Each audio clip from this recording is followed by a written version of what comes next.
ஹிப்பா பாதி பார்த்துருக்கீங்களா? அவர் வந்துட்டு அவர் ப்ரொமோஷனுக்கு எங்க போனாருன்னு நினைக்கிறீங்க?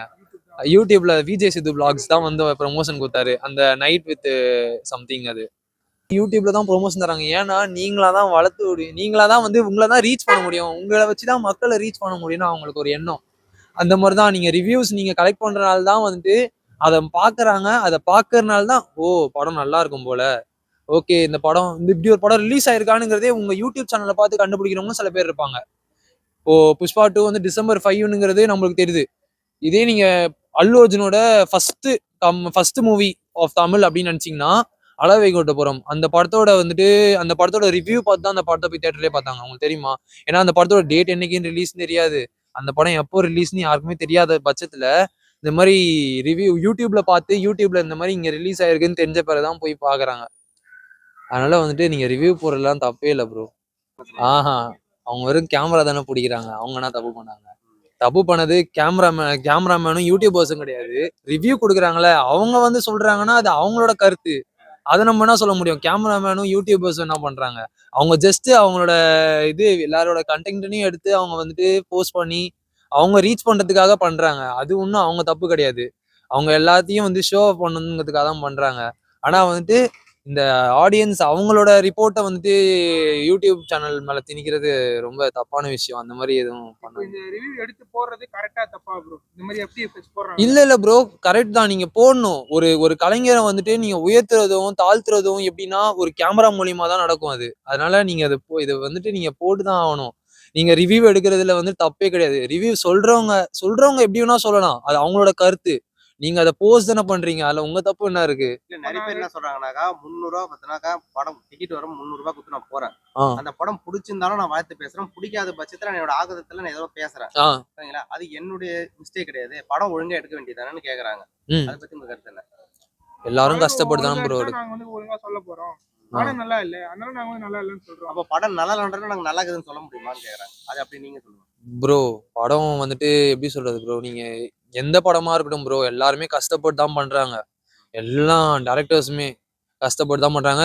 முக்கியமா வந்துட்டு ஆக்டர்ஸ் அவங்களாம் ரொம்ப கஷ்டப்பட்டு தான் பண்றாங்க. அதனால வந்துட்டு அவங்கள ட்ரோல் பண்ற மாதிரி பேச வேணாம் தான் சொல்றாங்க தவிர, மத்தபடி வந்துட்டு நீங்க படத்தை விமர்சிக்கலாம். அந்த படம் நல்ல படமா இருக்கு, ஒர்த் இல்லையான்னு சொல்லதான் எல்லாமே சொல்லலாம். ஒரு தாத்தா ஒருத்தர் பேசினாரு, நீங்க எல்லாருமே பார்த்திருப்பீங்கன்னு நினைக்கிறேன். எவ்வளவு அசிங்கமா பேசினாரு எல்லா ஆக்டர்ஸையும். ஆனா அந்த படத்துல வந்துட்டு சூர்யாவோட ஆக்டிங் குறை சொல்ல முடியுமா? அந்த படத்துல அவர் எவ்வளவு டெடிகேஷனா நடிச்சிருக்காரு, என்ன மாதிரியான ஆக்டிங் கொடுத்திருக்காரு அவரு. அவர் மட்டும் படம் வந்து பாத்தீங்கன்னா சூர்யா நல்லாதான் நடிச்சிருக்காரு. ஓகேங்களா? ஆனா கதையில ஒண்ணுமே இல்ல. அதனாலதான் விமர்சனம் என்ன ப்ரோ கதையில இல்ல? முடியாம நிறைய விஷயங்கள் இருக்குன்றாங்க. ஏன் ப்ரோ நம்ப முடியாத விஷயம்னா வந்துட்டு நிறைய படத்துல எத்தனையோ நம்ப முடியாத விஷயம். இப்போ நீங்க அவெஞ்சர்ஸ் எல்லாம் பாத்திருப்பீங்க. அவெஞ்சர்ஸ்லாம் நம்ப முடியாத விஷயம் எவ்வளவு வருது. அந்த மாதிரி ஒரு ஹாலிவுட் ஹீரோ எல்லாம் பண்ணா ஏத்துப்பீங்க? ஒரு இந்தியன் ஆக்டர் பண்ணா ட்ரோல் பண்ணுவீங்களா? எல்லாமே ஒரு ஃபேண்டசி மூவி, ஒரு ஃபேண்டசி மாதிரி பார்க்கணும் ப்ரோ. அதை நம்ம வந்துட்டு இதுனா லாஜிக் இருக்கா, லாஜிக் இல்லையானா பார்க்க கூடாது. ஒரு ஃபேண்டசி, அதாவது ஒரு எப்படி சொல்றது, சினிமானுங்கிறதே ஒரு கற்பனை தானே.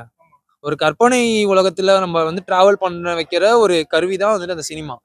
அதுதான் வந்துட்டு அவங்க வந்து அவங்களோட இல்யூஷன்ஸ் என்னென்னலாம் இருக்கு, என்னென்னலாம் ஃபேண்டசிஸ் கிரியேட் பண்ணலாம் அப்படிங்கிறதுக்காக தான் பண்றாங்க. ஸ்டோரியல்ங்கிறீங்க, ஒரு நல்ல ஸ்டோரி அது. நம்ம உண்மையா நடந்த ஸ்டோரி என்னன்னா வந்துட்டு ரோமன் எம்பையர் இருக்காங்களே, அவங்க வந்து நம்ம ஊரை தான் கேப்சர் பண்ணவே முடியல. மற்றபடி அவங்க எல்லா உலகத்துல உள்ள எல்லா ஏரியாவும் கேப்சர் பண்ணாங்க. நம்ம ஏரியால கேப்சர் பண்ணது முடியாத காரணம் என்னன்னா வந்து அந்த கங்குவா சைட்ல வராங்க பாருங்க, நம்ம குமரி கண்டம்னு ஒரு சைடு இருந்துச்சு. அந்த சைட்ல உள்ள அந்த மக்களை வந்துட்டு பிடிக்க முடியல அவங்களால. அந்த சவுத் சைட்ல உள்ள மக்களை பிடிக்க முடியல. நீங்க வந்துட்டு இந்தியன் மேப் ஹிஸ்டரியிலே கேப்சர் பண்ண ஹிஸ்டரியிலே பார்க்கலாம். அதுல வந்து நம்ம சவுத் சைடை மட்டும்தான் யாராலையும் கேப்சர் பண்ண முடியல. அந்த அளவுக்கு நல்லா வலுவா நல்ல ஒரு ஆக்ரோஷமா இருந்தவங்க. அதே மாதிரி படத்துல நிறைய சவுண்ட் வருதுன்னு நிறைய சொல்லியிருந்தாங்க. படம் 1000 பிசிக்கு முன்னாடி முன்னாடி உள்ள கதை. அந்த காலத்துல மொழியே கிடையாது. இப்போ ஃபார் எக்ஸாம்பிள் எப்படின்னா, இப்போ தங்கலான் படம் பார்த்துருப்பீங்க. தங்கலான் படத்துல வந்து லாங்குவேஜ் புரியலனுங்கிற ஒரே காரணத்துக்காக அந்த படத்தை ஃபிளாப் பண்ணி விட்டாங்க. அந்த மாதிரி தான் எடுத்துருக்கணும். நியாயமா பார்த்தா சிவா அந்த படத்தை. ஆனா அவர் அப்படி இல்லாம இந்த மாதிரி தங்கலான் படத்துல அந்த மிஸ்டேக் நடக்காம இருக்கிறதுக்காக ஸ்டுடியோ கிரீன் பண்ண ரெக்கமெண்டேஷனால தான் அவங்க வந்துட்டு என்ன பண்றாங்கன்னா, லாங்குவேஜ் வரணும், புரியணும் அப்படிங்கிறதுக்காக கொஞ்சோண்டு லாங்குவேஜ் சேர்த்திருக்காங்க. அவங்க லாங்குவேஜ் சேர்த்ததே பெருசு. இதுல நீங்க கத்துறாங்க சொன்னா அந்த படம் அப்படிதான் எடுக்கணும். அந்த காலத்துல இந்த ரிவ்யூ போடுறது கரெக்ட் தான். கரெக்ட் தான் ப்ரோ. FDFS ரிவ்யூ போட்டு தான் ஆகணும். ஏன்னா வந்துட்டு அப்பதான் வந்துட்டு அந்த படம் எப்படி இருக்குன்னு இப்போ அல்லு அர்ஜுன்லாம் வந்துட்டு நம்ம ஊர்ல வந்துட்டு பேசப்படுறாருன்னு எதனால நீங்க டிவில வந்து ரிவ்யூவை காட்டுறதுனால தான் அவர் பேசுறாங்க நம்ம ஊர் ஆளுங்க. அதனால உங்க மேலாம் எந்த தப்புமே கிடையாது. ஆனா இப்ப நான் என்ன சொல்றாங்கன்னா பேசுறவங்கள விட்டுட்டு இந்த மாதிரி யூடியூப் சேனல்ல எடுத்து ஆஹா போடுறாங்கல்ல, இல்ல இல்ல அவங்களே சத்தியமா ரொம்ப அவங்கள தப்பு அது. தேட்டர்ல உள்ளே விடாதீங்க அப்படின்ற மாதிரி சொல்றாங்க. ஆஹா அப்படிலாம் பண்ணீங்கன்னா ஒரு வெளிநாட்டு ஆக்டர் யாருமே ஃபேமஸ் ஆக முடியாது. ஏன் வளர்ந்து வர நடிகர் இப்போ ஒரு சூர்யா சேதுபதி அவர்லாம் வந்துட்டு வராருன்னா அவருக்கெல்லாம் வந்துட்டு உங்கள மாதிரி ஆளுங்க தான் அவரெல்லாம் வளர்க்கணும். நீங்க ஒரு கலைஞரை வளர்க்குறது வந்து பத்திரிகையாளர்களும் அதை விமர்சிக்கிறவங்களும் தான். அதனால வந்துட்டு நீங்களாம் பண்ணிதான் ஆகணும். இப்போ டிக்கெட் வேலை பார்த்தனாக்கா 200 ஆனா பார்க்கணும் விலை 250 ஒரு ம். தண்ணி பார்த்தீங்கன்னாக்கா 50 3D வேற இப்போ சரிங்களா? எக்ஸ்ட்ரா வந்து ஓகே எல்லாமே ஓகே. இவ்வளவு ரேட் இருக்கு இல்லையா? ஆ ஒரு படத்தை போய் பார்க்கறோம் 500 கிட்ட செலவாயிடுது. குடும்ப தடவை போனா கிட்டத்தட்ட 5000 செலவாயிடுது. ஆ ஓகேங்களா? அப்ப அந்த படத்தை பிடிக்காத பட்சத்துல அவன் விமர்சனம் பண்றது ரைட்ன்றீங்களா தப்புன்றீங்களா? அவரோட சொந்த காசை போட்டு படம் பாக்குறவங்க சொல்றது தப்பா சொல்றது வந்து ஃபர்ஸ்ட் ஆஃப் ஆல் ப்ரோ நம்ம ஊர்ல டிக்கெட் ரேட் அதிகமானது காரணம் என்ன தெரியுமா? ஏன்னா சினிமாவை நம்மலாம் வந்துட்டு போய் தியேட்டர்ல போய் என்ஜாய் பண்ண மாட்டோம் ஃபர்ஸ்ட். இன்னொன்று என்னன்னா வந்து டெலகிராம்ல அந்த மாதிரி லிங்க் வச்சு படத்தை ஏத்திட்டு பாக்குறதுனால படத்தோட எப்படி சொல்றது படத்தோட ரீச் வந்து கம்மியாயிடுது. அதனாலேயே வந்துட்டு தியேட்டர் உரிமையாளர்கள்லாம் வந்து டிக்கெட் ரேட் அதிகமா ஏத்தி வைக்கிறாங்க. அது வந்துட்டு அவங்களோட கஷ்டம். அவங்களுக்கு அந்த ஒரு ப்ராஃபிட் எடுக்கணும். நீங்க வரதுக்கான ப்ராஃபிட் எடுக்கணும்ங்கிறது அவங்களோட கஷ்டம்.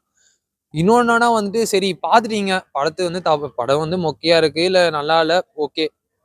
அது வந்து நீங்க படம் நல்லா இல்லைன்னு சொல்லிருக்கலாம். ஆனா அந்த ஒரு அந்த அந்த படத்துக்காக உழைச்சவங்கள வந்துட்டு நீங்க ட்ரோல் பண்ணக்கூடாது. அவங்கள வந்துட்டு நீங்க தப்பா பேசக்கூடாது. ஏன்னா அவரோட உழைப்புன்னு ஒண்ணு இருக்குல்ல. கஷ்டப்பட்டு உழைச்சிருக்காங்கல்ல. அதுக்காக அவங்கள நம்ம எதுவும் ட்ரோல்லாம் பண்ணாதீங்க. படம் நல்லா இல்லைன்னு சொல்லலாம். படம் நல்லா இல்லைன்னு சொல்லுங்க. படம் நல்லா இல்லையா ப்ரோ இந்த படம் சரியில்லை ப்ரோ. அவ்வளவுதான். சரியில்லை ப்ரோனா எப்படி சொல்றது மத்தவங்கள வந்துட்டு நீங்க இன்ஃப்ளூயன்ஸ் பண்ற மாதிரி சொல்லக்கூடாது. மத்தவங்க அவங்களோட ப்ரியாரிட்டி. உங்களுக்கு பிடிச்சது எனக்கு பிடிக்கும். அந்த மாதிரி நம்ம சொல்ல முடியாதுல்ல. இப்போ வந்து எனக்கு பிடிச்சது அவருக்கு பிடிக்காது. அவருக்கு பிடிச்சது அவருக்கு பிடிக்கும். அந்த மாதிரி சொல்லலாம்ல. அந்த மாதிரி ஒருத்தவங்களுக்கு ஒரு மைண்ட் செட் இருக்கு. ஸோ அந்த அந்த அந்த வகையில பாத்தீங்கன்னா எல்லா படமும் சொல்றேன். இப்போ பீஸ்ட் படமே பார்த்திருப்பீங்க. பீஸ்ட் படம் சில பேருக்கு பிடிச்சிருக்கலாம். சில பேருக்கு பிடிக்காம போலாம். சில பேர் அதை வந்துட்டு ரொம்ப விமர்சிச்சாங்க. அந்த மாதிரிதான் ஒரு ஆக்ட்ரஸ்க்கு வந்துட்டு ஒருத்தவங்க ஒரு ஜானல்ல ரசிப்பாங்க ப்ரோ. அந்த மாதிரி ஒருத்தவங்களுக்கு ஒரு படம் பிடிக்கும் ப்ரோ. யாரையும் பொலிட் பண்ண வேணாம். படம் நல்லா இல்லையா உங்களுக்கு நல்லா இல்லைன்னா நீங்க நல்லா இல்ல அப்படின்னு சொல்லிட்டு போயிடுங்க. ரொம்ப ஆனா அந்த காயப்படுறாங்க. ரொம்ப காயப்படுத்துற மாதிரி யாரையும் பேசாதீங்க. ஏன்னா எல்லாருமே உழைச்சிருக்காங்க அந்த படத்துக்காக. இது அந்த எப்படி பேசுறது நியாயம் தான். நியாயம் தான் ப்ரோ. நீங்க இந்த ப்ரோ மாதிரி அதான் கேஸ் எல்லாம் போடுறாங்கல்ல ப்ரோ, அதை பத்தி நான் போடக்கூடாது தானே. அது அவங்களோட முட்டாள்தனம் ப்ரோ. அது நம்ம என்ன இல்ல சொல்ல இப்ப சின்ன முடியும்? சின்ன படம் எல்லாமே இந்த யூடியூபர் தான் பார்த்தா வளர்த்து விடுறாங்க. ஆமா ப்ரோ. பெரிய பெரிய ஹீரோ எல்லாமே பாத்தீங்கன்னாக்கா ப்ரொமோஷனுக்கும் அவங்க யூடியூப்க்கு தான் வராங்க. ஆமா விஜய் ஆமா அஜித் அவங்களுக்கு எல்லாம் பாத்தீங்கன்னாக்கா ப்ரோ. ப்ரொமோஷன் நீங்க தேவை. நீங்க எப்படி சொல்றது இவர் நம்ம நிறைய ஆக்டர்ஸ் வந்துட்டு யூடியூப்ல தான் ப்ரொமோஷன் தராங்க. ஏன்னா நீங்களா தான் வந்து உங்களை தான் ரீச் பண்ண முடியும். உங்களை வச்சுதான் மக்களை ரீச் பண்ண முடியும்னு அவங்களுக்கு ஒரு எண்ணம். அந்த மாதிரிதான் நீங்க ரிவ்யூஸ் நீங்க கலெக்ட் பண்றதுனால தான் வந்துட்டு அதை பாக்குறாங்க. அதை பாக்குறதுனால தான் படம் நல்லா இருக்கும் போல. ஓகே இந்த படம் இப்படி ஒரு படம் ரிலீஸ் ஆயிருக்கானுங்கிறதே உங்க யூடியூப் சேனலை பார்த்து கண்டுபிடிக்கிறவங்க சில பேர் இருப்பாங்க. இப்போ புஷ்பா 2 வந்து December 5ங்கிறது நம்மளுக்கு தெரியுது. இதே நீங்க அல்லு அர்ஜுனோட ஃபர்ஸ்ட் மூவி ஆஃப் தமிழ் அப்படின்னு நினைச்சீங்கன்னா அளவைகோட்டபுரம் அந்த படத்தோட ரிவ்யூ பார்த்து தான் அந்த படத்தை போய் தியேட்டர்லயே பார்த்தாங்க. உங்களுக்கு தெரியுமா? ஏன்னா அந்த படத்தோட டேட் என்னைக்குன்னு ரிலீஸ்னு தெரியாது. அந்த படம் எப்போ ரிலீஸ்னு யாருக்குமே தெரியாத பட்சத்துல இந்த மாதிரி ரிவ்யூ யூடியூப்ல இந்த மாதிரி இங்க ரிலீஸ் ஆயிருக்குன்னு தெரிஞ்ச பிறகுதான் போய் பாக்குறாங்க. அதனால வந்துட்டு நீங்க ரிவ்யூ போடுறதுலாம் தப்பே இல்லை ப்ரோ. ரிவ்யூ போடணும். ரிவ்யூ போடுறது தப்பே இல்லை.